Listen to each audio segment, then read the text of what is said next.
Hello అండి. ఈరోజు మనం ఎంతో రుచిగా ఉండే సింపుల్గా చేసుకునే సొరకాయ అప్పలు ఎలా తయారు చేసుకోవాలో చూసేద్దామా. దానికోసం ఫ్రెష్గా లేతగా ఉన్న ఆనక్కాయని తీసుకొని ముక్కలుగా కట్ చేసుకోవాలండి. తురిమి కూడా వేసుకోవచ్చు.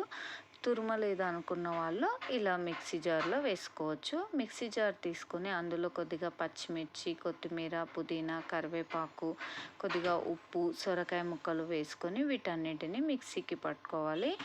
ఇప్పుడు ఈ మిశ్రమాన్ని ఒక బౌల్లో వేసుకొని బియ్యపిండి వేసుకొని అందులో కొద్దిగా పసుపు, జీలకర్ర వేసుకొని బాగా మిక్స్ చేసుకోవాలి. దీంట్లో నీళ్లు వేయక్కర్లేదండి. ఈ ఆనక్కాయలో ఉన్న నీటి శాతం వల్లనే పిండి తడిపేయచ్చు అనమాట. ఈ పిండిని తడిపేసి ముద్దలుగా చేసి చపాతీ ఉల్లెల్లా చేసి పెట్టుకోవాలన్నమాట.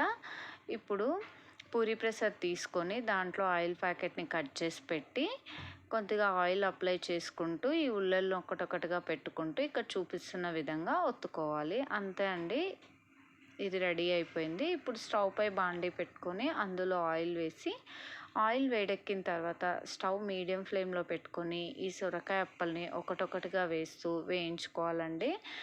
రెండు వైపులా తిప్పుకుంటూ వేయించుకోవాలి మంచి రంగు వచ్చే వరకు. అంతే అండి, ఎంతో టేస్టీగా ఉండే సొరకాయ అప్పలు రెడీ అయిపోయాయి. పిల్లలు కూడా చాలా ఇష్టంగా తింటారు. మీరు కూడా ట్రై చేసి చూడండి. ఇవన్నీ ఒక డబ్బాలో వేసి నిల్వ ఉంచుకుంటే 1 మంత్ వరకు నిల్వ ఉంటాయి.